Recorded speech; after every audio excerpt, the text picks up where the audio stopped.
Hey everybody, welcome back to the Seagull Football Network. I'm Ben, my brother Braden is on, and today we are officially starting the regular season episodes. We're super excited to have you on, and we're going to start off with some league news, injury news, things like that. Braden, why don't you take us off?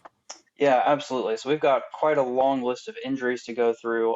This is not all of them by any means. These are just some of the more impactful ones for these teams and then for kind of fantasy football implications.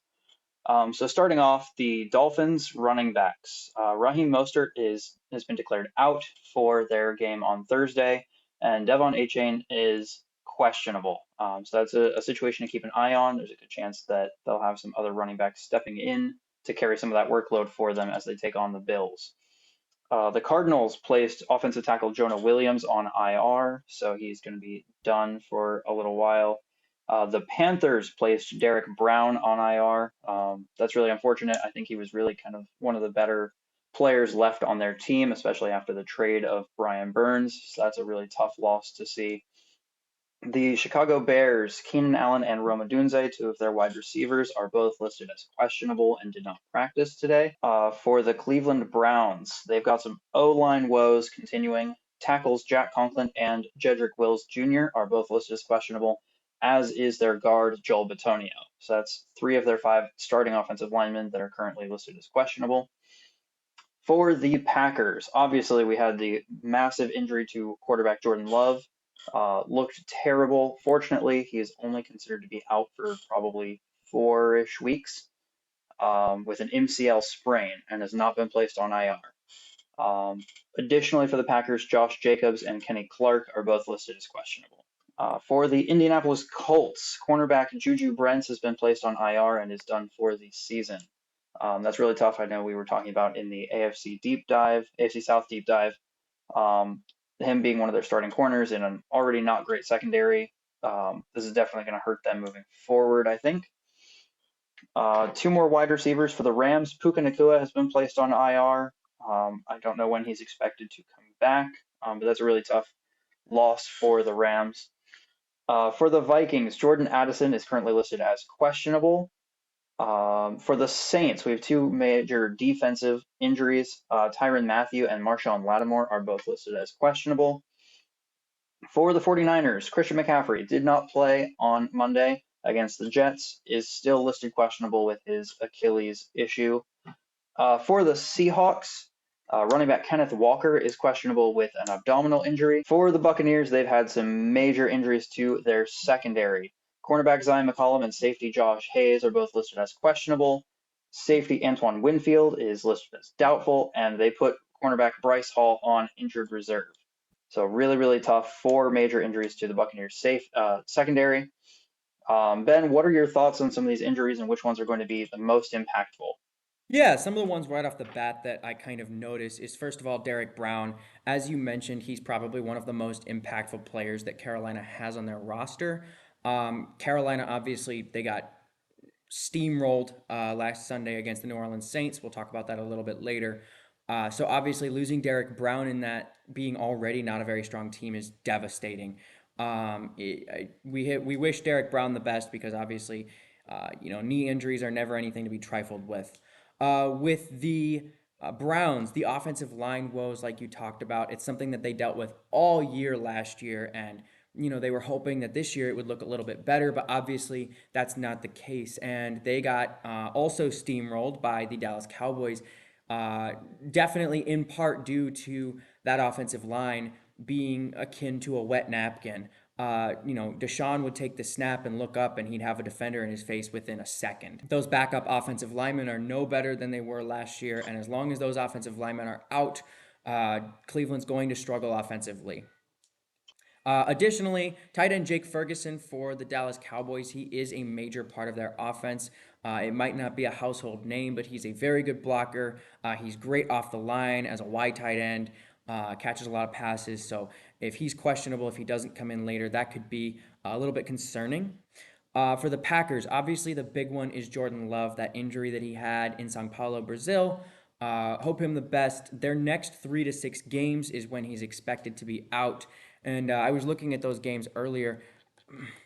I find it hard to see them winning more than one or two if he's out all six of those games. And if he's out for three, I think they might only be able to pull one win off. It's going to be a tough couple of games for them. And they obviously hope that he comes back as soon as possible. With the Colts, as you mentioned, Juju Brents is arguably their best secondary defender, and they already struggled against the Houston Texans. I think they allowed 230, 240 yards in the air. That's not going to be good for them by any means. Hope that he has a speedy recovery and can play just as well next year.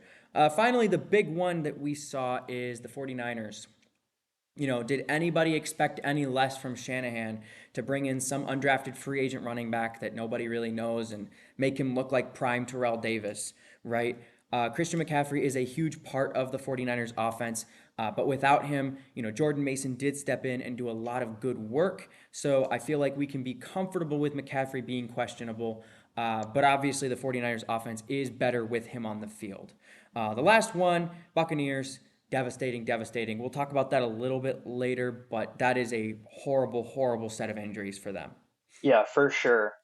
That's going to bring us up to talk about some of the notable games, bigger games that we saw from the week one. Why don't you start us off? What do you have as your first notable game? Yeah, my first notable game is actually one that I was super excited to watch. We talked about it a little bit in our deep dives. Is the Los Angeles Rams at Detroit Lions. This is obviously kind of a rematch of their playoff game last year.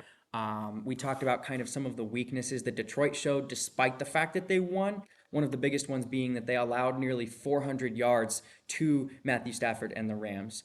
That's a lot of yards to allow in a playoff game and still pull off a victory.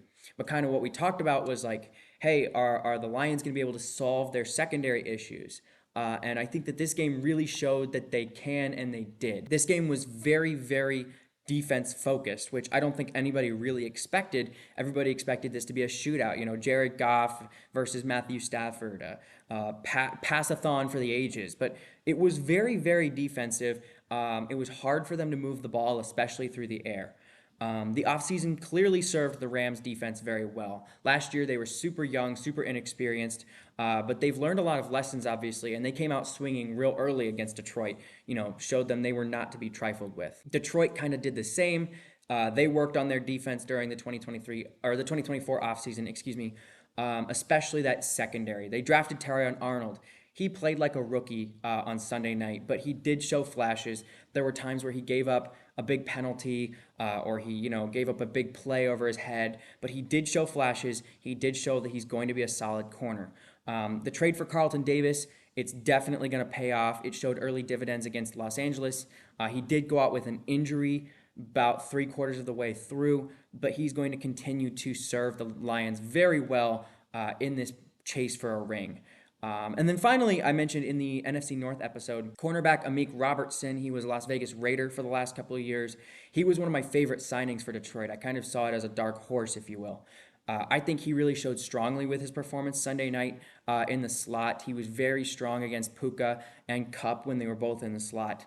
So obviously their secondary is a lot better this year than it was last year. I think one of the parts that a lot of people have been talking about is Jamison Williams, Alabama receiver drafted a couple of years back. He struggled with some injury, but I think he is for real. He may be that missing piece that Detroit needed.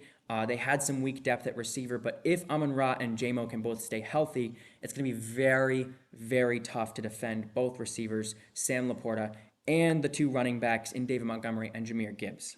On the Los Angeles side, obviously, they were super close to the win. Heartbreaking loss in the overtime. Stafford, I think, knew that they were going to lose as soon as they lost that coin toss. But he played valiantly. They lost both of their starting tackles very early in the game. And Stafford was under pressure all game. Head coach Dan Campbell with the Detroit Lions said it the best. He said, Stafford plays better when he gets hit. And that's exactly what happened. Even when he lost Puka to that knee injury early on, he found his receivers, Demarcus Robinson, Cooper Kupp downfield. Kupp had a monster game. Overall, the Los Angeles Rams played very, very well, especially on defense, and expect to see them in the playoff race later down the line. Yeah, absolutely. It was a really really good game overall. Like you said, I expected it to be a shootout. I was surprised that it was as low scoring as it was, and the fact that it went to overtime also surprised me. I thought the Detroit Lions would keep it a little bit Hmm. further out of the Rams' reach. But I was really impressed with how both teams played. I think my favorite like little tidbit from the game was the fact that Cooper Kupp in pre-snap motion ran over 400 yards in that one game. That's wild. Just a ridiculous number. It's just ridiculous. And clearly it paid off. I mean, there's been all kinds of like analytics into teams using pre-snap motion and how it helps them, and the best offenses tend to use it a lot. And with the Rams just getting started this season, I think we're going to see really, really good things from them. Of course, losing Puka Nacua is going to hurt them in the long run, but I think Cooper Kupp looked like he's getting back to his usual self, and I'm excited to see what the Rams are able to do. As for the Lions, yeah, I think the defensive additions have really kind of worked for them. Obviously, there's room to grow. They have a couple rookies on the defense that are still trying to find their place and find their rhythm in the NFL speed.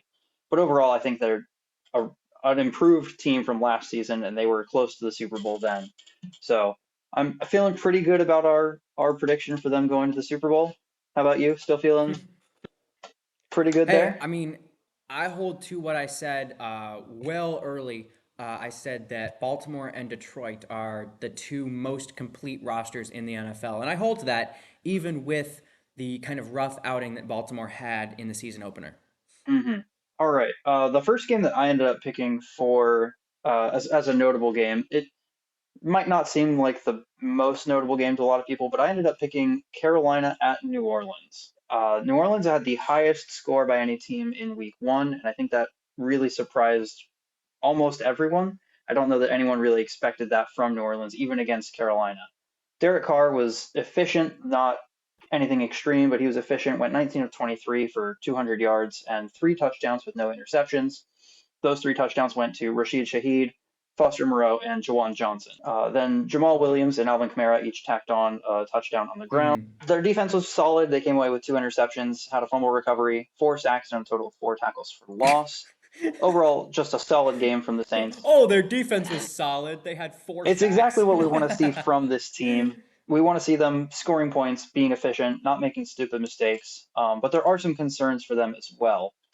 If you look at it, Chris Olave, 2 targets, 2 receptions, only finished with 11 yards. This isn't great for somebody who was, he's had really solid seasons the last couple of years as a rookie, and then um, after that, this isn't really what you want to see from a player with that kind of potential. Interestingly, he finished with 11 yards. His longest reception went for 17. So you can do that math yourself. 1 reception for 17, one for -6. Oh no. Just a little bit of a concern there with Olave. Rashid Shaheed led the team in receiving. After that, it was tight ends and running backs for a little while. I think Chris Olave was the fifth or sixth player in terms of yardage through the air. So there are some concerns with this team, but overall, it was a very clean game from the offense. They played well, they got the points, and finished with 47 total points. So obviously, solid scoring, good defense, kept the Panthers to only 10. Speaking of the Panthers, they do not look good. Not any part of their team is really phenomenal at all. Bryce Young, 13 of 30 for 161 No. yards, 2 interceptions, the first of which came on the first play for the Panthers, and his second interception was on their second play in the second half. So he's throwing early interceptions, and he did finish with 1 rushing touchdown, but the team as a whole only finished with 58 rushing yards. They did have 1 fumble recovery, 1 sack, and 6 tackles for loss, which is a fairly impressive number there. Obviously, the loss of Derek Brown is going to hurt their defensive potential, but I really think there's some concern with Bryce Young and his actual ability.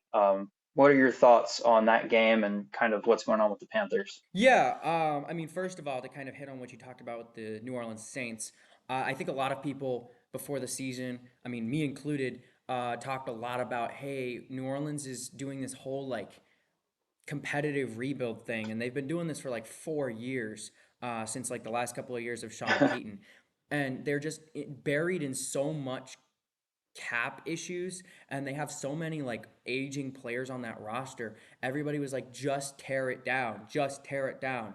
And logistically, because they were winning 7 8 games a season, logistically it made sense to do so. Obviously, they fired offensive coordinator Pete Carmichael last year. They brought in Clint Kubiak, runs a very different offense, kind of Shanahan-esque. And we kind of saw that with the usage of the heavy running backs, heavy tight ends, getting the ball to those players.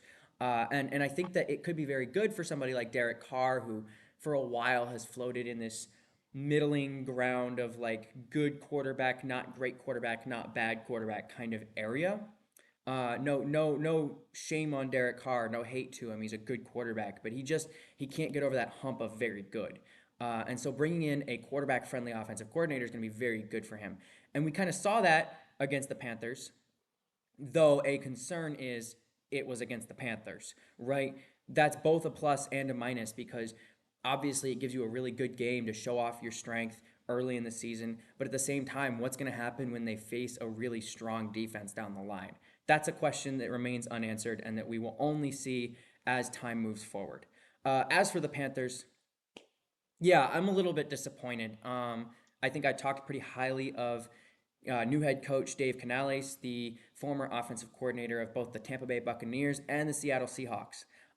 The return of Geno Smith, if you will, was with Dave Canales as the quarterbacks coach. And then the Baker Mayfield resurgence last year was with Canales as the offensive coordinator. I think when he was hired, you and I both said something along the lines of, maybe he should have taken a couple more years as an OC, right? But I was excited to see what he could do in Carolina, especially with Bryce Young. And we were just talking before the show. I'm to the point with Bryce Young, having watched him last year, having watched him this year. Obviously, the pre-draft process, as much as he's got up here in his head, I'm worried that he doesn't have the physical talent to play in the NFL. He's barely 5'10. He doesn't even weigh 200 pounds. He struggles to get that deep ball out. So even if his processing can improve under Canales, is he really going to be able to perform with that stature, with that physical ability? And obviously, Carolina's got a lot to do before the question becomes only Bryce Young focused. Their entire roster is not good. But the Bryce Young question is going to persist, especially given the notorious impatience of that front office and ownership. Putting up 10 points in their first game in the Superdome is not a good way to start the season at all. Do you think there's going to be some regret from the Panthers organization trading away their first overall pick this last season, and not being able to get somebody like Caleb Williams or Jaden Daniels? Do you think that's I think the regret I think the regret gets even worse after the 2025 draft. The Bears have currently uh, worked out a pick with everything that they've gotten from Carolina. They've used the picks except for one second rounder in 2025. And currently, every single pick that the Carolina Panthers gave to the Chicago Bears has become a starter on that roster, and DJ Moore. I think Carolina is going to regret it regardless because Bryce Young is seeming to be a bust. I hate to use that word so early, but I just don't think he has it physically, even if he develops mentally. And because of that, I think they'll regret it regardless. But when they look at, CJ Stroud, who went second in that draft, Anthony Richardson, who went, what, fourth? And obviously he's got some work to do, but he is good. He's played well. And then you look at this draft just now, and you see Caleb, who looked incredible in the preseason. Obviously, is a higher ceiling prospect than Bryce Young. You look at Jaden Daniels. He ran 2 touchdowns in this past week. You look at these quarterbacks who went. Obviously, J.J. McCarthy's out for the season, but Bo Nix, he didn't play super great, but he played. And you look at these quarterbacks who all, I would say, have higher ceilings than Young. Yes, absolutely, Carolina regrets it. all right? Well, what do you have picked out as your second most notable game from Week 1 of the NFL season? Yeah, my second game is kind of an interesting one for me. It's Minnesota at New York Giants. That was a game. That was a game. The final score was not pretty at all. And I almost feel bad for the New York Giants. I mean, the Jonathan Greener, defensive end for the Minnesota Vikings, said as much after the game. He was interviewed, and he said he started feeling bad for Daniel Jones and the Giants' offense, which is not something you hear very often. That a team feels bad for their opponent during a game. That says a lot about the Giants. Again, maybe an overreaction because it's just week 1. but I think there's a very real chance that Brian Dable and Daniel Jones and potentially even general manager Joe Shane are done in New York at or before the end of the 2024 season. I don't even think it's a stretch looking at their schedule to say that this could be the first 0-17 team in NFL history. This is an abysmally bad team. This is worse than the New York Giants teams under Joe Judge. They've gotten worse, believe it or not. It's not a good team. The only highlight is Malik Neighbors, and he led their team with, I think, like 66 yards. It wasn't pretty. It wasn't nice. There's nothing good to be said about this team. On the other side, though, Minnesota was dominant the entire game. Their defense under Brian Flores is looking much better than it has over the last couple of years. Andrew Van Ginkel had, like, I think it tied the NFL record for the fastest pick six in NFL history. It was like 1.16 seconds. Jones looks to his right, throws a quick screen, and Van Ginkel picks it off and takes it to the end zone, like 15 yards. Their defense was all over Daniel Jones all day.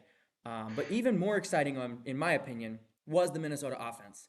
I think we talked in the NFC North episode. I remember saying, things about Sam Darnold's going to start. J.J. McCarthy is good, but I don't think he's going to start right away. I don't think he should start right away. He needs to sit and develop.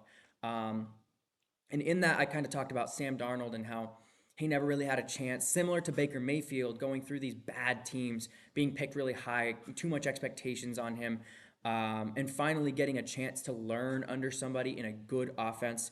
Obviously, Baker went to Los Angeles, got to see Matthew Stafford. Sam Darnold went to San Francisco, learned under Kyle Shanahan, watched Brock Purdy. And out of that, he leveraged that one-year contract with Minnesota. And I talked about how good I thought he was going to be. JJ looked really good in the preseason, but when he got injured, that really shoved Sam Darnold into that position of, like, you have to start. And he did not disappoint. Obviously, it's week one. When he was the starter for Carolina that first couple of weeks, he looked really, really good and everything fell apart. So I'm not saying it will stay that way, but Kevin O'Connell's offense could be the key to Sam Darnold's success and Sam Darnold's lengthy career in the NFL. And really, I'm on his side. I really hope good things for him. And he looked really, really good. His one interception was kind of, heavily pressured, so I don't blame him for that. So overall, a really fun game to watch. I feel really bad for the New York Giants. I'm interested to see how that turns out. And yeah, I'm rooting for Sam Darnold. Yeah, I think it's I mean I've liked him even since when he was drafted by the New York Jets. It was really tough to watch his years there and then in Carolina because yeah, he really never had opportunities there. Those teams were not good, Mm-hmm. pressured all over the place. His offensive line, I mean, we back when he was on Carolina and the Jets, we joked that his offensive linemen were doing the tackling, that they should be credited with the sacks. So it's really nice to see him getting an opportunity. He looked really clean, 19 of 24, 208 yards, very Yeah. similar numbers to Derek Carr, honestly. And he's got the offensive weapons. He's got Aaron Jones, Justin Jefferson, Jordan Addison. So it's really nice to see that he's somewhere where he can kind of flourish. And I don't really know that there was a lot of question about his physical talent. He's got a strong arm. He's got everything kind of put together there. And so it's nice to see that he's now in an offense that he can process and he can see the field a little better than maybe he used to be able to. Yeah, Andrew Van Ginkel on the defense, great pick six there. That was awesome to see. I was surprised. I saw Harrison Smith got an interception. I had kind of forgotten that he was still playing, honestly. It feels like he's been around forever. And I knew I didn't, yeah, I knew he hadn't like officially retired, but I thought maybe he was just kind of sitting around waiting for an opportunity. So that was cool to see that he's still there and doing well. And then as for Daniel Jones and the Giants, it's the same as what we saw in the preseason with those, terrible interceptions against the Texans. He finished 22 of 42. He attempted 42 passes and completed only 22 for 186 yards, no touchdowns, and two interceptions. That is atrocious. How in the world does he have a $160 million contract? I'm with you 100%. I think everybody at the New York Giants front office needs to be fired as soon as possible. I guess the fun tidbit, yeah, the fun tidbit about the Giants and Daniel Jones is since he signed that contract extension, he's thrown three pick sixes and only two passing touchdowns to his own team. So he has thrown one more touchdown to his opponents than he has to his own team. How is he starting in the NFL? I saw the same stat line. I saw the same stat line with one win tacked on. Since signing this $160 million contract, he had one win, two passing touchdowns, and three pick sixes. How is he starting? Make it make sense. I don't. It's tough. because unfortunately Daniel Jones is the best quarterback that they have rostered. A lot of people are, calling for Tommy DeVito, calling for Drew Lock, and there's a reason that those two are still on the roster. But Daniel Jones is the best quarterback on that roster, talent wise. I think the only way that Daniel Jones loses his job at this point is when they decide that the season is lost and they don't want to pay him next year. Because if he ends up on injured reserve at any point this year, his guarantees for next year vest, which means that they become guaranteed this year, meaning they can't cut him for a gain of money anymore, that they have to pay him. So the only way that I see them actually benching him for good is if they get to, 0-8, 0-9, maybe Dable gets fired, something like that, and they decide it's not worth keeping him around anymore. We're going to get rid of him next year. Bench him so he doesn't get hurt. Just basically shelf him for the rest of the year. But we'll have to see if that actually happens. Yeah, that's fair. All right. The second game that I picked as being a notable one from this past week was Commanders at Buccaneers. Boy, oh boy. Baker Mayfield looked excellent. He went 24 for 30, 289 yards, 4 passing touchdowns, and no interceptions. The team amassed 112 yards on the ground. The passing touchdowns went to Chris Godwin, who had 1, Jalen McMillan, who had 1, and Mike Evans, who finished with 2. Their defense ended up finishing with 2 sacks and 3 tackles for loss. Nothing, over the top, but it's a very solid defensive performance. They were led by Jordan Whitehead, who ended up with a total of 8 tackles. They looked really, really good. I was impressed. I think Mike Evans has 66 yards in that game, something along those lines, which does put him on track for 1,000. That's going to be something I'm keeping up with personally. I want to make sure that he hits 1,000 yards again. Hopefully he can stay healthy and pull that off. And then on the other side, Jaden Daniels looked ready for the NFL. I mean, he just looked clean. There were some definitely raw spots. He's not perfect. He's a rookie. But overall, I think he was ready for the NFL. He finished 17 of 24, 184 yards, and had 2 rushing touchdowns. Brian Robinson also had a touchdown on the ground. And they ended up finishing with 138 rushing yards through the game. Defense only finished with 1 sack, but they had a total of 8 tackles for loss, which is pretty solid. And Bobby Wagner ended up leading the defense with 10 total tackles. Both of these, I think, are really promising teams. I like what they showed. I think as Jaden Daniels gets more comfortable, as they kind of work their offense, some of their offensive stars in a little bit more, I think we could see some really great development from him. And I think Baker Mayfield, obviously with the injury to Jordan Love, MVP might be a little bit tough. So if I had to pivot from my last claim of Jordan Love as for MVP to a second player, I would pick Baker Mayfield at this point. I think he's got everything he needs. I think he's getting more comfortable with this offense. He's getting more chemistry with his other teammates. And I really like what we've seen from him. And I am excited to see what he's able to do moving forward. What are your thoughts on that game and those two teams? I have some thoughts. For starters, Jaden Daniels, he'll be good in the NFL. We've talked about this. He's going to be good in the NFL. But he looks ready for the NFL is a little bit bold. The 2 rushing touchdowns, neither of those were on designed runs. Those were on broken plays. If I remember correctly from the PFF stat that I looked at, only 5 or 6 of his runs were designed. They didn't want him to be running a lot, but he ran 16 times for 88 yards. That's not what you want to see in a rookie quarterback who weighs 190 pounds. Additionally, their passing game was better than the Cliff Kingsbury offense that we saw in Arizona, but they did have a decent amount of screen passes. I don't remember the exact number, but it's not like Jaden Daniels was throwing down the field all day long. He was throwing a lot of shorter ones. His receivers were getting run after catch, things like that. So hold your horses a little bit on the Jaden Daniels, hype train. Washington will be good eventually, but I mean, this wasn't the best outing he could have had, and he's definitely going to need the season to continue to develop. I think it's also worth noting that Tampa Bay's cornerbacks were absolutely depleted. They lost so many of them during the game. They lost their newly paid safety Antoine Winfield, who I would argue is the best safety in the league, early in that game. So again, even if he is throwing downfield, it's worth noting, it's a little bit easier against backup corners. That being said, on the other side of the ball, Baker Mayfield, I've talked about him for years now. I'm a huge Baker Mayfield fan. I've always wanted to see him do well and wanted to see him, excel. And finally, he's getting to that point where he's got a team around him that actually can allow him to grow and to succeed. Like you said, 4 touchdowns is an incredible start to the season. He had a 146.4 rating. Side note, I can't imagine how Cleveland fans are feeling right now. with their quarterback situation, and then watching Baker. Yeah, yeah. If they had just built around him, and that's what I said in 2021 when they moved on. But anyway, 24 for 30 is a great stat line percentage wise.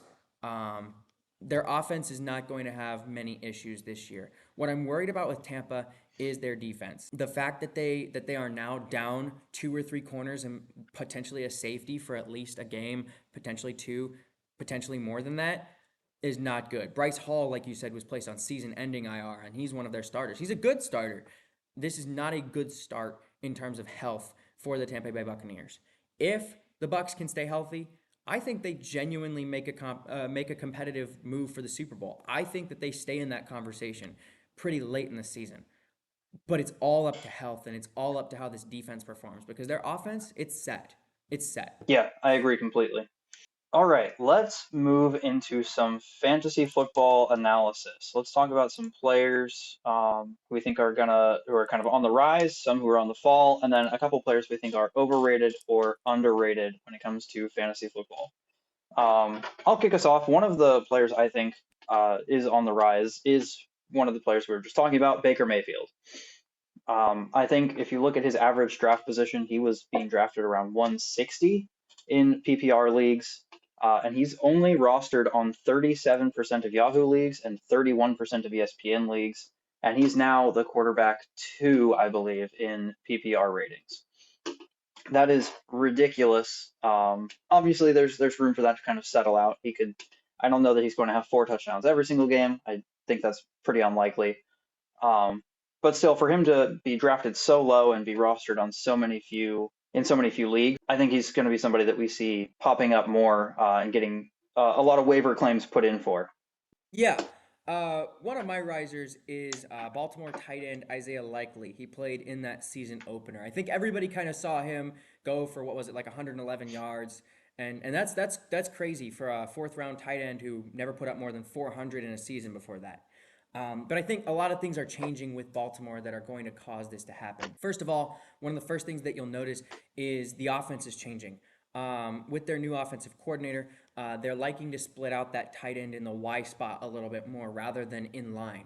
That's not exactly how Mark Andrews plays. He can, but it's not really his strong suit. Secondly, Mark Andrews is on a snap count. I think a lot of people didn't notice, but he's on a snap limit. They're trying to keep him kind of in a rotational set rather than on the field all the time, just age, fatigue level, things like that.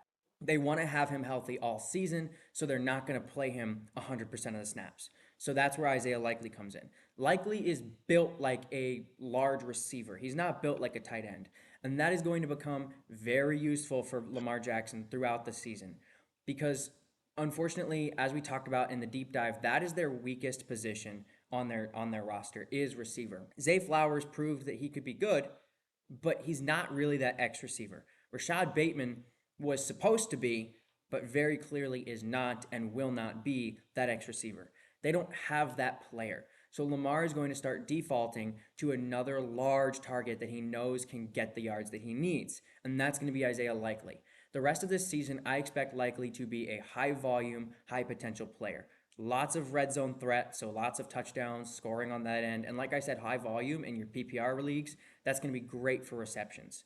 Yeah. Yeah, that I can see where that's coming from. I'm going to talk about him a little bit more later on. But another player that I picked as a riser is Chargers running back J.K. Dobbins. His average draft position was 130, which puts him as running back 41. He's currently sitting at running back 4. He had a dominant performance against the Raiders. Admittedly, they're not the best defense in the league, but I like their defensive front quite a bit, and I think Dobbins really showed that he can be the running back in that room. It was kind of a lot of people were kind of saying, "Oh, he's going to split with Edwards," but I think it's pretty clear that Dobbins kind of took that role, at least in that game, as the number one guy. So I think we can see him continue to rise throughout the season. I think again there may be some settling. Running back 4 might be a little bit high as other players continue to go up and down, but I like what we saw from Dobbins in week 1, and so he's somebody that I would keep an eye on to continue to perform at around that same level. Yeah, I can agree with it somewhat. I obviously didn't list J.K. Dobbins here or later on. I guess my response to that, to an extent, is I don't think that Gus Edwards is going to be a non-factor in this offense. They did both carry the ball 10 times each. So really it's just going to be whoever pops one off, whoever's got the hot hand. And Harbaugh even talked about that prior to this season. He talked about, hey, we're going to run with whoever is running the ball right at this point. Obviously, another thing to note is like J.K. Dobbins, he's been one of the best running backs in the NFL, period, when he's healthy. But that is the concern. Is he's been in the league for 4 years, or I guess this is his fifth year, but not counting this year, 4 years, and he's played 25 games. That's barely 6 games a year. That's not good at all. So if J.K. Dobbins can stay healthy for a full season, absolutely roster him, use him. He's probably significantly more explosive than Gus Edwards, even if he's a little less high volume. But the concern for me is whether he's going to actually stay healthy because he has not as of yet. But that's kind of my thoughts on J.K. Dobbins. He was very good this past game, so definitely if you've got the roster space, pick him Do up. you have another riser? I got Pittsburgh quarterback Justin Fields. As a Bears fan, we've all watched Justin Fields. We all know what he can do.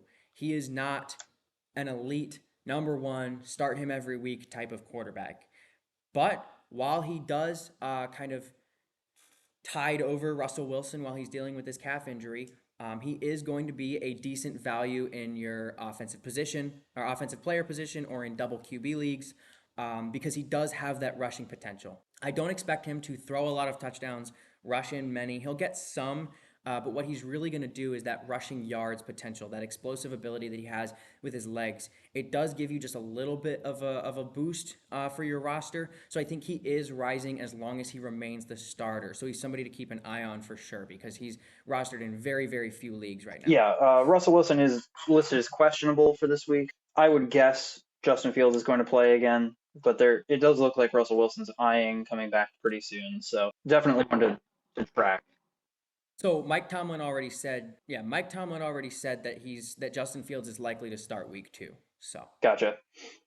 All right, now let's jump in and talk about some players who have fallen a little bit, especially from maybe their average draft position or expectations coming into the season. To start off, I have Raheem Mostert. I think his average draft position was 75, which put him at running back 25. So not overly high, but I think a lot of people had expectations based on last season coming in that he would at least have some kind of influence on that offense. And at least in week 1, he really did not. He only managed to gain 19 scrimmage yards against Jacksonville, who admittedly was really good against the run last season, but just not a great performance at all. And he's rostered in 95% of Yahoo leagues and 89% of ESPN. So obviously people wanted him on their teams, and he was definitely a disappointment. I know I started him in one league. Fortunately, I had a bye, so it didn't really affect me. But that's somebody to keep an eye on. Hopefully, he can bounce back, but I wouldn't be starting him in the next couple of weeks. So, and obviously, he's out for this week, which is also a concern. Who do you have as? yeah, on my draft boards, I definitely had him a little bit lower, just because I did, kind of note he is 31 years old. Obviously, Devin A-Chain, when he was healthy, was the number one there in Miami last year. He was getting significantly more carries. So Raheem Mostert had a very good season, but I just didn't expect him to have the same season. It kind of felt like a Jamal Williams season to me, if everybody remembers. I think it was 2 years ago when he had like 16 touchdowns on the ground with the Detroit Lions and then went to New Orleans and was a complete non-factor last year. That's kind of what I was looking at with Raheem Mostert. He was getting a little older. It was one huge season out of not really much. So I just didn't expect him to be that same running back, and I think that we're seeing that now, especially at 31 years old. For my first faller, I put Los Angeles Chargers quarterback Justin Herbert. One of the things that I talked about in our deep dive was that this team, despite Justin Herbert's passing ability, this is going to be a run first team. Justin Herbert threw the ball 26 times in the season opener, which is the fourth least times he has ever thrown it in his entire career. That's kind of wild to think about because he has that arm, so teams are like, okay, throw the ball. He would throw 40, 50 times a game under, Brandon Staley. But now with the Harbaugh's Chargers, this is going to be the status quo. In comparison to his 26 pass attempts, they ran the ball 27 times total. So this is a very run first offense. So for Justin Herbert, what this is going to affect is when he throws the ball, he's going to be effective. He wasn't bad. He threw one touchdown, no picks, 144 yards, but it's definitely not going to be the same production that we have come to expect from Justin Herbert in the two touchdown, three touchdown, 50 throw type of games. That's not going to be Justin Herbert anymore. That's not what we should expect from him. He's a Harbaugh quarterback now. So yeah, he's definitely not going to be as valuable as people Yeah, thought. and I think that kind of goes hand in hand with his receivers then as well. I know we talked about they already don't really have the best receiving core, but now with them throwing the ball even less, I think even their value also goes down as far as fantasy football is concerned. The only one that I would even roster is probably Lad McConkey, but he's like barely a rotational Yeah, flex player agreed. for me. The second follower that I ended up picking is maybe a little bit controversial. This one has less to do with his actual ability and more to do with his injury concern, and that is Christian McCaffrey. Obviously, nothing to do with his ability whatsoever. He just hasn't actually played yet. And as the consensus number one overall pick in fantasy across the board, you really want that kind of player to be somebody who's on the field. I kind of jokingly said before one of my drafts this year that, oh, Christian McCaffrey is the number one pick. He's going to get injured this year. And unfortunately, that ended up being true. I think he's going to be the same player as he was last year when he does come back, but it is unfortunate for anybody who did draft him number one that he sat out of Monday's game. I know some people that I have heard from didn't really get notification until too late. And especially with it being Monday, there was a lot less time to prepare and nobody left who hadn't played to be able to pick up. So obviously, I think he's going to bounce back, but a tough situation for McCaffrey and the people who drafted him. Who do you have as your second faller?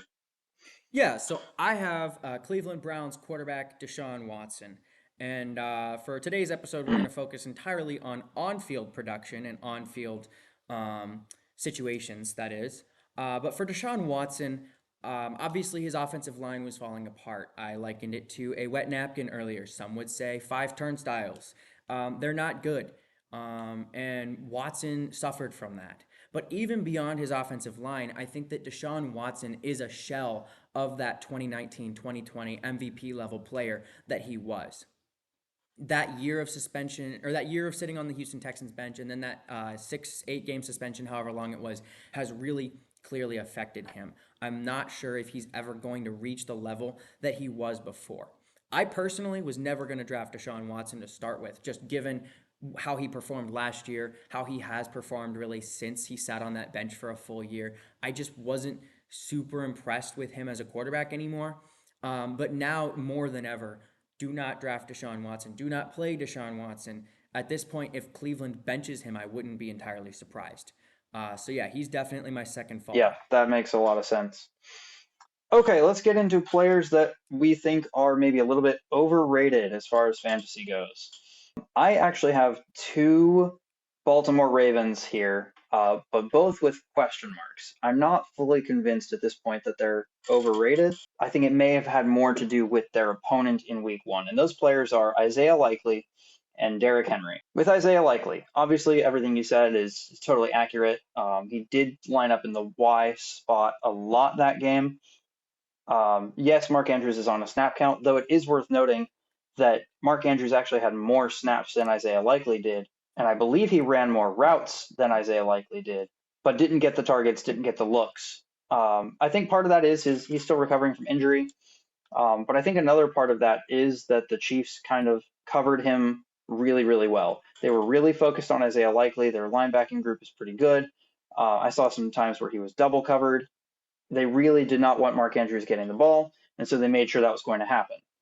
So I think that's part of that issue, and I think we could see the balance between those two start to come closer to an equilibrium as the season goes on. It's certainly possible that Isaiah Likely continues to perform at the same rate, so I'm not fully convinced that he's overrated yet, but I wouldn't go trading, any of my top players to try to get him if he's already on somebody's roster. But he's definitely worth a waiver wire grab if he's not already somewhere. And then as for Derrick Henry, I think some people had higher expectations for him coming into the Ravens offense.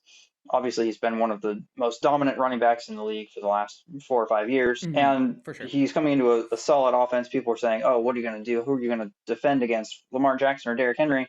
And then we really just didn't see a lot of him in that game. And John Harbaugh even commented on it and said, "Oh, we didn't sign him to run 30 times a game." And you've brought it up in the past where, yeah, he's not going to have the same volume anymore. But it was, he wasn't as efficient as I really expected him to be. And I thought he was going to have a little bit more play time. So I think as far as fantasy football goes, he might have been a little bit overrated. I think he'll still be fine as far as touchdowns go. That when they get down to the red zone, there's a good chance that they hand it off to him, try to power him through. So he's another one that I'm not fully convinced is overrated, but there's a possibility that he might not perform the way that a lot of people expected. What are your thoughts, and who do you have as your overrated players? Yeah.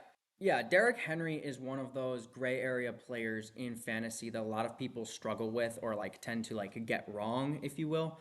And that's because Derrick Henry for the Baltimore Ravens, obviously they had to stop using him a whole lot because they fell behind in the Chiefs game. But Derrick Henry throughout this season is going to be incredibly useful and valuable to the Ravens as an asset, using him in short yardage situations, in those pound the rock situations when they're ahead by a lot, things like that, those short yardage, red zone, goal line situations. He's going to be very valuable. But in terms of fantasy production, he's not going to be all that because his carries are going to be a lot closer to 2 yards, 3 yards, 5 yards, a touchdown than they were in the height of his Titans days, 2019, 2020, when it was, he's ripping off 14s and 17s normally. That was just an average carry for Derrick Henry. It's a very different type of usage that makes sense given how old Derrick Henry is. And so, yes, he's a lot less valuable in fantasy than a lot of people expected, me included. But he's still going to be very valuable to the Baltimore Ravens as a general rule. Yeah, Mm-hmm. for me, for my overrated players, the first one I have is Houston wide receiver Nico Collins. This past week, Nico Collins had 8 targets, 6 receptions for 117 yards. First of all, it's worth noting that his longest catch was 55 yards, which is a significant chunk of that. And that was on a great CJ Stroud and Nico Collins play.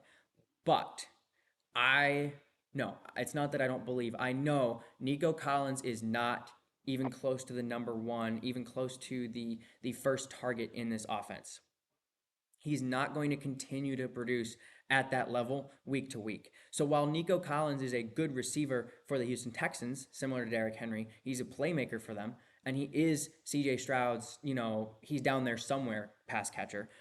I wouldn't really put a lot of stock in him for fantasy because he's not going to get 8 targets every week, especially not a 55-yard catch every single week. So maybe hold the horses a little bit on him. Let's see how he keeps going. But with Stephon Diggs, Tank Dell, Joe Mixon, Dalton Schultz, that's a really, really high powered offense. I don't expect Nico Collins to continue to be the forefront of that offense. Feel free to prove me wrong, but that's my No, thoughts. I agree. Yeah, I think I agree completely with what you said. I don't really have even much to add. I think you pretty much covered it. I definitely expected a little bit more from him. And obviously, 117 yards is not bad by any means. But there is that No, no, concern. no, no. It's very Yeah, good. there is that concern, though, of him. Is he going to maintain that kind of production? He's obviously in a stacked receiver room, and there's just no guarantee that he's going to look that way every single week. So I agree with you 100%. And my second Yeah. overrated player is Indianapolis quarterback Anthony Mm. Richardson. I can already hear the boos and the disagreement, but hear me out, okay? His stat line in terms of fantasy was 212 yards, 2 touchdowns, 1 interception, and 56 rushing yards and a touchdown. Just off the dome, that's something along the lines of what 212 times zero point 0.4, 2 touchdowns is 4 each, 8 points, interception is -2, I think. 56 yards is 5.6 with plus a touchdown that's 6. That's a lot of points, okay? I think he put up like 25 something. Good, good, good production.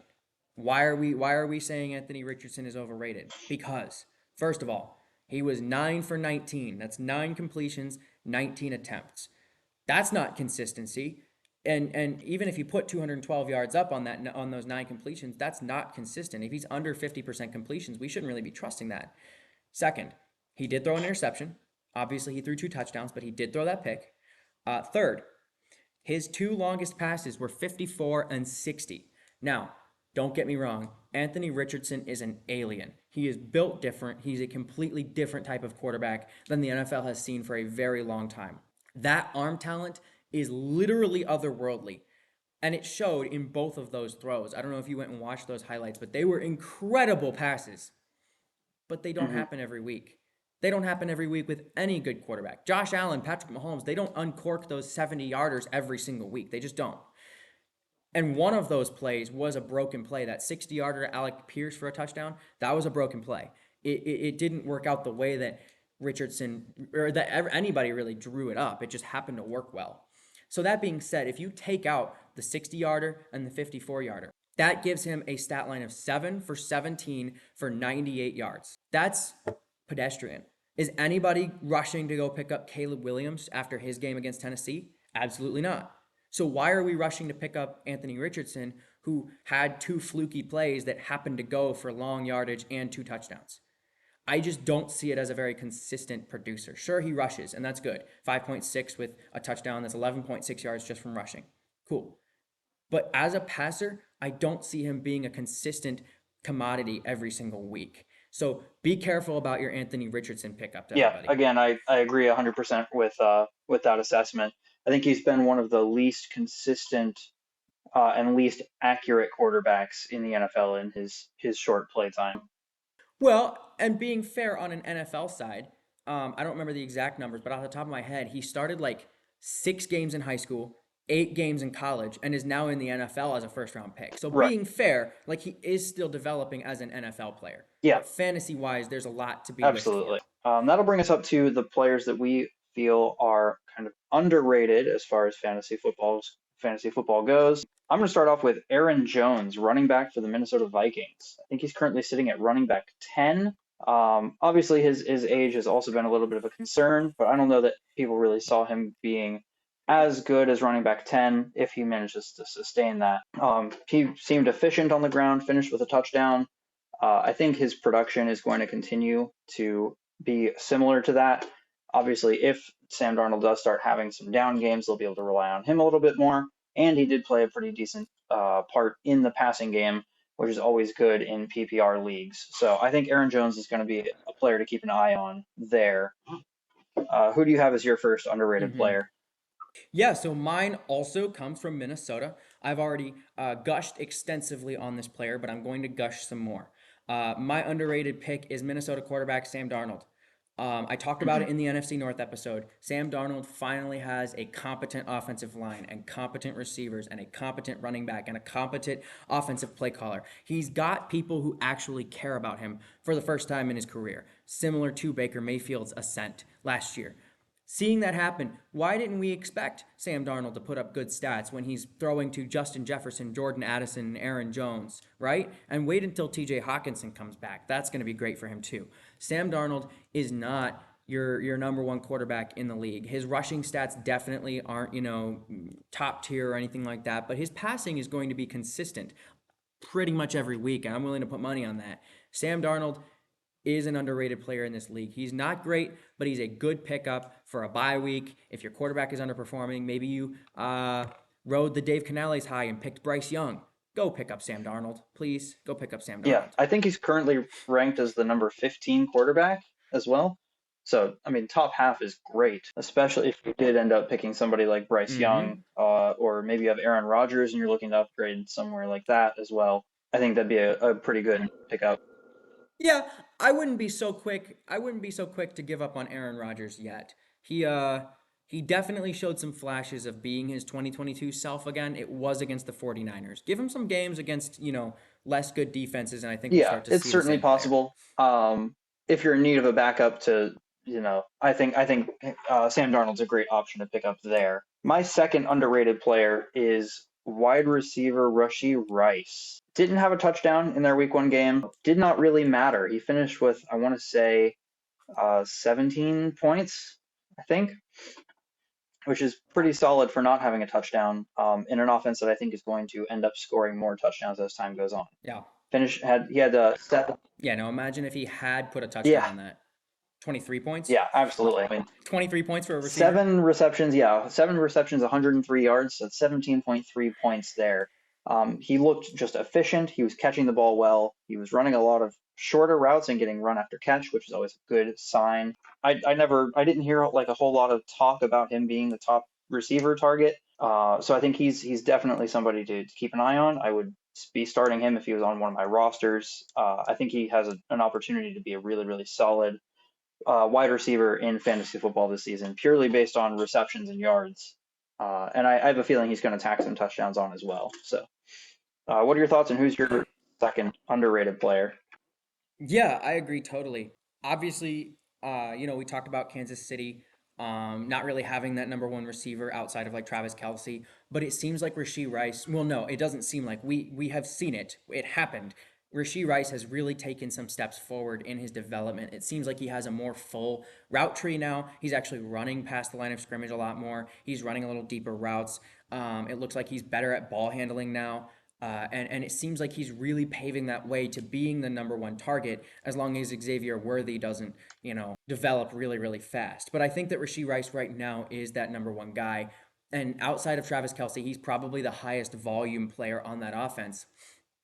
And what he does have over Travis Kelsey is the fact that he is significantly younger, significantly less injury prone, and he is much faster. So he's a much more reliable player when it comes to just big play potential. Travis Kelsey is going to get you, 5, 6 catches for 100 yards every single time.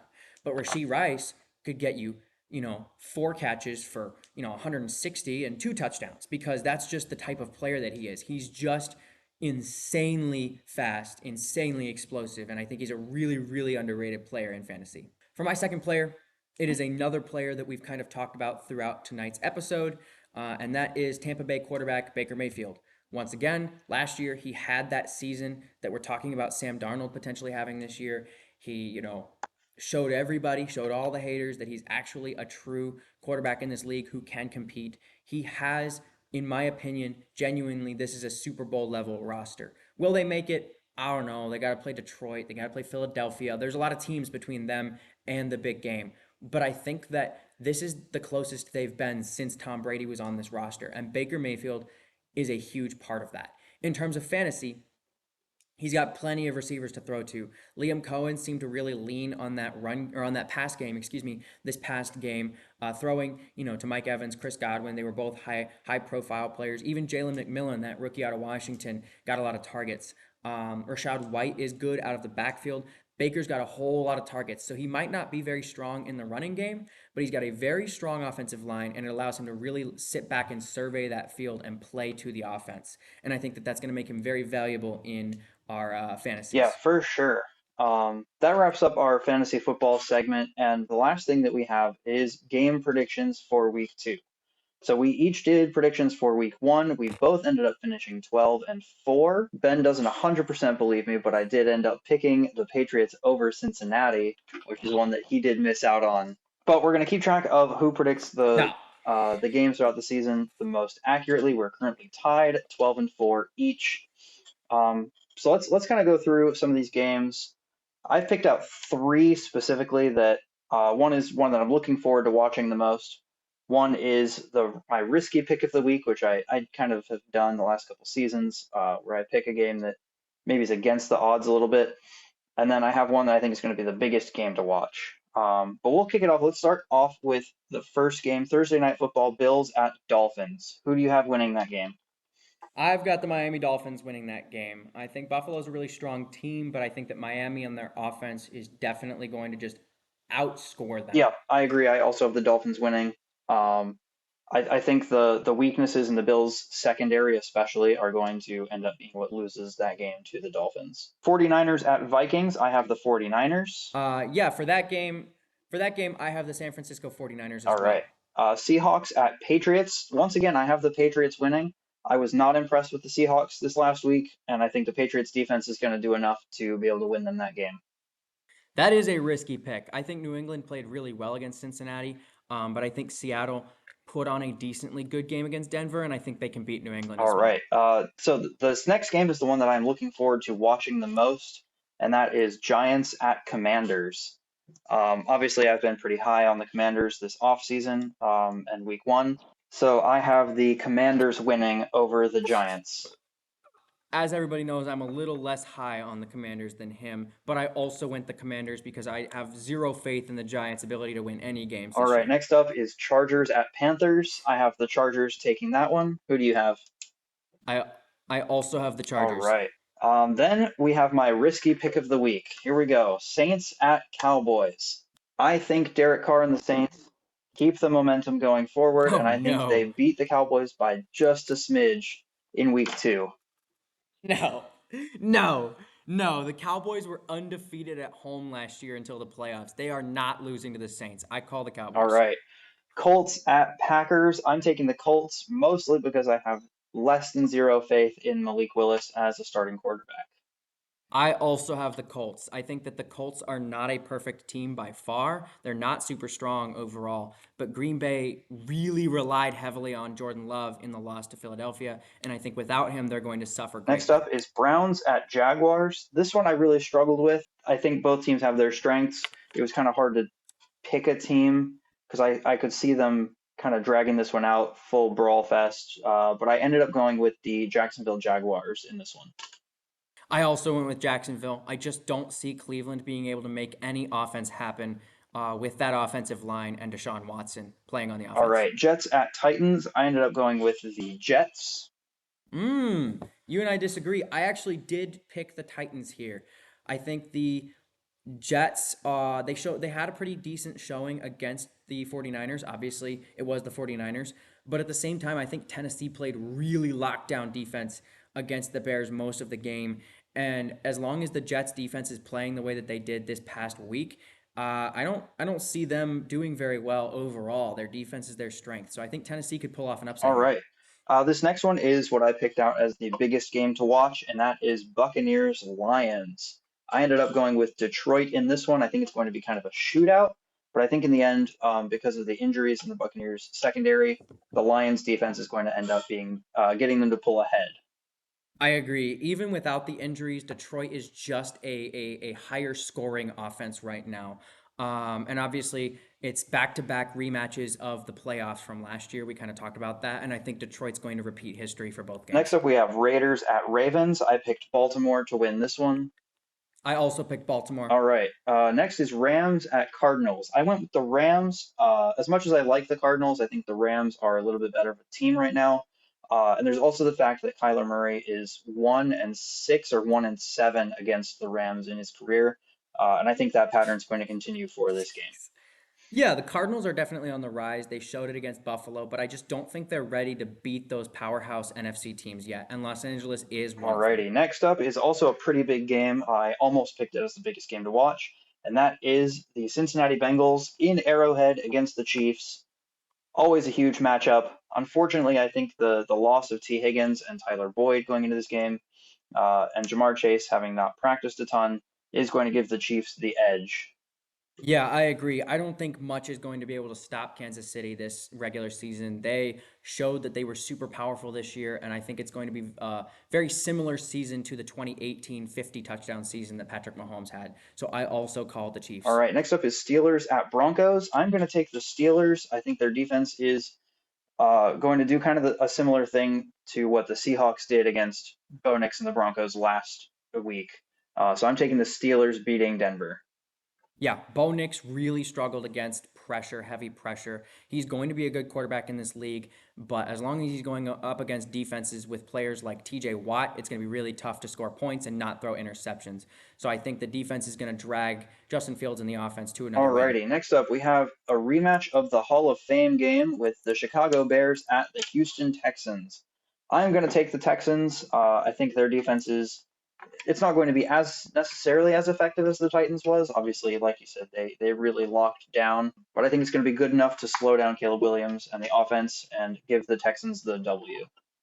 Yeah, I also called the Houston Texans. I think we're going to see some improvement in that offense. It was a rough game, kind of feeling out what they were trying to do this past game. So I think the offense is going to get better. It might be a little bit closer in terms of score, but I do think Houston is significantly stronger right All now. right, and then last up we have Falcons at the Eagles. I'm going with Philadelphia to take that one.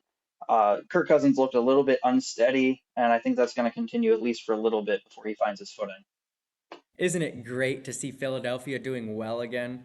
Yeah, I also called the Eagles. I think Kirk Cousins is going to show improvement in this game, but I think the Eagles' defense, especially, is Super Bowl level right now, and their offense is very good as well, and Atlanta's not going to be able to keep up. Alrighty, so we have all of those locked in. If there are any changes, we'll make sure that we take note of those next week when we review. So thank you guys all for watching. Hmm. We're super excited to see what the rest of the season has in store. If you haven't, go ahead and subscribe to our channel if you want to keep listening to us talk about football. Just something that we like to do, and we hope that you guys are enjoying that as Hmm. well. Give us a like, comment if you have any thoughts, opinions, if you think we're wrong, if you think we're right. Let us know below. And thank you for watching. We'll see you guys next week.